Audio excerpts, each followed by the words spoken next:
When people talk about salaries around the world, most comparisons stay superficial.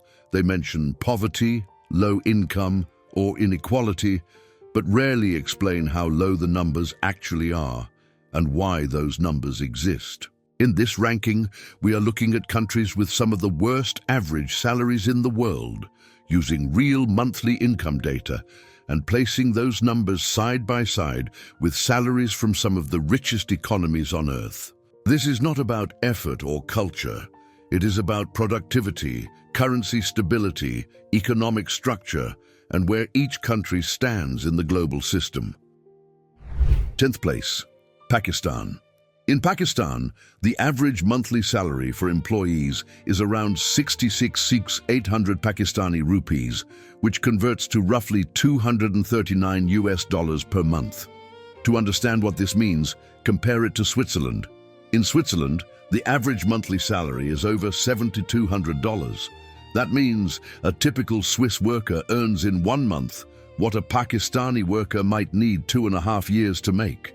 The reason salaries remain this low is not a lack of workers. Pakistan has an enormous labor force. The issue is that most jobs are concentrated in low productivity sectors, such as basic manufacturing, agriculture, and informal services. Currency devaluation and inflation also play a major role. Even when wages increase nominally, real purchasing power often falls. As a result, many skilled workers leave the country to work abroad, especially in the Gulf states. 9th place, Nigeria. Nigeria's average monthly earnings, according to labor statistics, sit at around 45,500 naira, which under recent exchange rates equals roughly $33 per month. That number sounds extreme, and it is. Now compare that to the United States, where the average monthly salary exceeds $6,900. The gap is not just large, it is structural. Nigeria has significant wealth, but it is highly concentrated.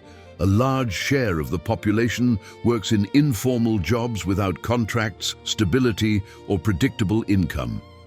Even professionals often earn far below global standards. Currency instability and inflation repeatedly destroy purchasing power, meaning salaries lose value faster than they can grow. The result is a workforce that works continuously but struggles to accumulate wealth. 8th place, Egypt. In Egypt, the average monthly salary is about 4,150 Egyptian pounds, which converts to roughly $106 per month. Now compare that with Luxembourg. In Luxembourg, the average monthly salary is close to $7,800. This difference is not about education or effort, it is about economic structure. Egypt has gone through repeated currency devaluations, which dramatically reduced real income. A large portion of the workforce depends on public sector jobs, where wages are fixed and slow to adjust to inflation. Private sector salaries are often even lower, especially outside major urban centers. Tourism and services generate jobs, but not high-paying ones, keeping average income extremely compressed. 7th place, Bangladesh. Bangladesh is one of the world's largest manufacturing exporters, yet salaries remain among the lowest. In the garment industry, which employs millions, the minimum monthly wage is around 12,500 taka, equivalent to roughly $100 per month. Even when adjusted for purchasing power, average manufacturing earnings are estimated at around $389 per month. Now compare that with Norway. Norway's average monthly salary is over $6,200. Bangladesh's economy is built around being cost competitive in global supply chains. Wages are intentionally kept low to attract international brands. Productivity gains exist, but they rarely translate into proportional wage growth for workers. This model creates jobs, but it locks salaries at the bottom of the global scale. 6th place, Nepal. In Nepal, The average monthly salary typically falls between 30,000 and 35,000 Nepalese rupees, which equals roughly 200 to 240 US dollars per month.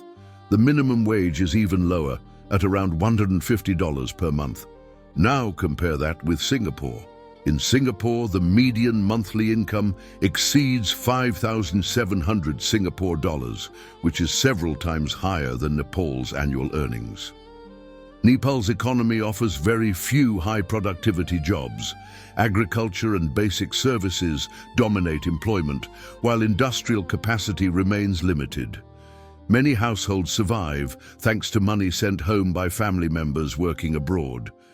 These remittances support consumption, but they do not raise domestic salaries or transform the local job market. Fifth place, Ethiopia. In Ethiopia, the average monthly salary is around 3,000 Ethiopian birr, which converts to roughly 50 to 55 US dollars per month. Now compare that to Germany. In Germany, the average monthly salary is above $4,500. That means a German worker earns in less than 1 week what an Ethiopian worker may earn in an entire year. Most employment in Ethiopia is concentrated in agriculture and informal services, where productivity is extremely low. Even in industrial parks and textile factories, wages are intentionally kept minimal to attract foreign companies. This strategy creates jobs, but it locks income at survival levels. As a result, salary growth remains disconnected from economic growth, and purchasing power stays among the lowest in the world. Fourth place, Tanzania. Tanzania's average monthly earnings are approximately 550,000 Tanzanian shillings, equivalent to about 170 to 215 US dollars per month, depending on exchange rates. Now compare that to Japan. In Japan, the average monthly salary is around $3,500. A Japanese worker earns in 2 days what a Tanzanian worker earns in an entire month. The majority of Tanzanians work in agriculture or small-scale services, sectors with very low productivity and limited wage growth. Formal employment exists, but salaries remain compressed due to limited industrial diversification. Even government jobs offer modest income, making upward mobility slow and difficult for most workers. Third place, Haiti. In Haiti, the average monthly salary is estimated at around 210 to 215 US dollars per month. Now compare that with Canada. In Canada, the average monthly salary exceeds $4,000. That means a Canadian worker earns in 1 month what a Haitian worker would need almost 2 years to earn. Haiti's economy is dominated by informal work, instability, and repeated crises. Even when jobs exist, wages fail to keep up with inflation and rising living costs. For many households, survival depends on remittances sent from abroad, because local salaries alone are not enough to sustain a basic standard of living. Second place, Zimbabwe. Zimbabwe's average monthly salary sits between 190 and 210 US dollars per month, depending on sector and currency used. Now compare that with Australia. In Australia, the average monthly salary is around $5,500. An Australian worker earns in a single week what a Zimbabwean worker earns in an entire year.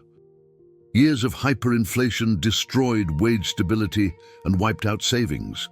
Even today, many workers are paid in informal arrangements or foreign currency because trust in the monetary system remains weak. Formal jobs are scarce, and long-term financial planning is nearly impossible for the average worker. First place, Burundi. Burundi ranks as the country with the worst average salaries in the world. The average monthly income per person is around 22 US dollars per month. Now compare that with the United States. In the United States, the average monthly salary is close to $6,900. A US worker earns in 1 single day what a Burundian worker earns in an entire year. Burundi's economy is almost entirely dependent on subsistence agriculture. Formal employment is extremely rare, and even government salaries are among the lowest on the planet. Limited infrastructure, political instability, and international isolation prevent businesses from growing and wages from rising. For most people, income is not about progress, but survival. When you look at these numbers side by side, one truth becomes impossible to ignore. Low salaries are not about effort, motivation, or culture. They're about economic structure, productivity, currency stability, and access to high-value industries. Across all 10 countries in this ranking, the same barriers repeat: informal labor markets, weak institutions, limited industrial depth, and economies positioned at the bottom of global value chains. Understanding these realities is essential if we want to talk honestly about inequality, migration, and global development. This was the full top 10 countries with the worst average salaries. And sometimes the numbers alone explain the world better than any opinion ever could.